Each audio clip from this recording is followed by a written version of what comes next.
Assalamualaikum warahmatullahi wabarakatuh. Nah, perkenalkan terlebih dahulu, nama saya Enrozi, NPM 719212824. Dengan izin Allah, kita kembali lagi bertemu dalam tugas rutin, yaitu mengenai review ataupun mengulas kembali pelajaran yang sudah dipaparkan oleh pemateri pertama, sehingga saya harus mengulas kembali ataupun menjelaskan kembali. Langsung saja terhadap tema, yaitu pemberhentian kerja. Arti dari pemberhentian kerja yaitu pemutusan hubungan kerja seseorang karyawan dengan suatu organisasi perusahaan. Pasal 150 ataupun UU Ketenagakerjaan nomor 13/2003.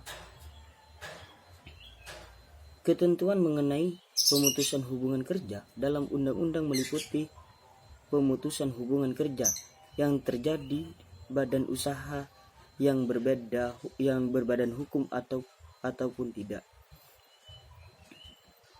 milik orang ataupun perseorangan, milik persekutu ataupun milik badan hukum, baik milik swasta maupun milik negara, maupun usaha-usaha sosial dan usaha-usaha lain yang mempunyai pengurus dan mempekerjakan orang lain dengan membayar upah ataupun imbalan dalam bentuk lain.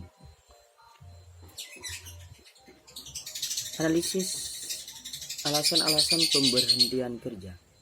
Atas dasar Undang-Undang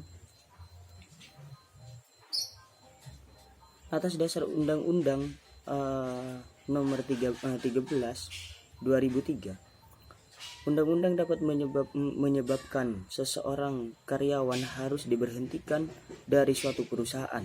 Misal karyawan anak-anak ataupun WNA atau karyawan yang terlibat organisasi terlarang. Keinginan perusahaan dapat menyebabkan diberhentikannya seseorang karyawan, baik secara terhormat maupun tidak terhormat. Biasanya disebabkan hal berikut: A. Karyawan tidak mampu menyelesaikan pekerjaannya. Perilaku disiplin kurang baik. C. Melanggar peraturan dan tata tertib suatu perusahaan. D. Tidak dapat bekerja sama dengan terjadi konflik dengan karyawan lain. E. Melakukan tindakan amoral dan dalam suatu perusahaan. Pengertian PHK. PHK adalah suatu kondisi tidak bekerja lagi karyawan tersebut pada perusahaan karena hubungan kerja antara karyawan dan perusahaan terputus ataupun tidak diperpanjang lagi. Pemutusan hubungan kerja. Ketentuan mengenai PHK meliputi pemutusan hubungan kerja yang terjadi di badan usaha yang berbadan hukum ataupun tidak. Dampak PHK bagi perusahaan: terhentinya produksi sementara, harus mencari pengganti dengan karyawan baru, melepas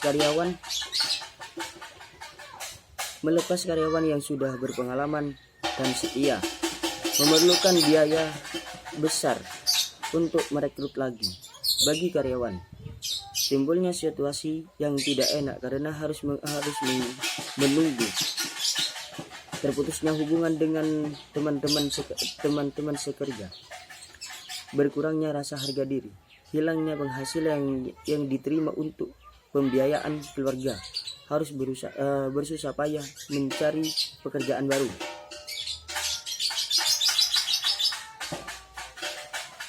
Macam-macam PHK.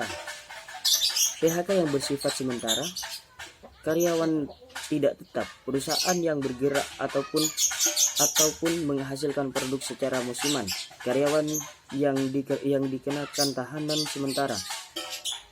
PHK yang bersifat permanen, pemberhentian dengan hormat,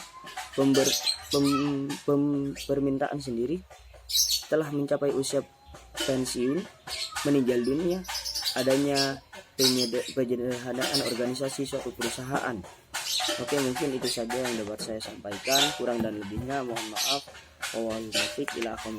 Wassalamualaikum warahmatullahi wabarakatuh.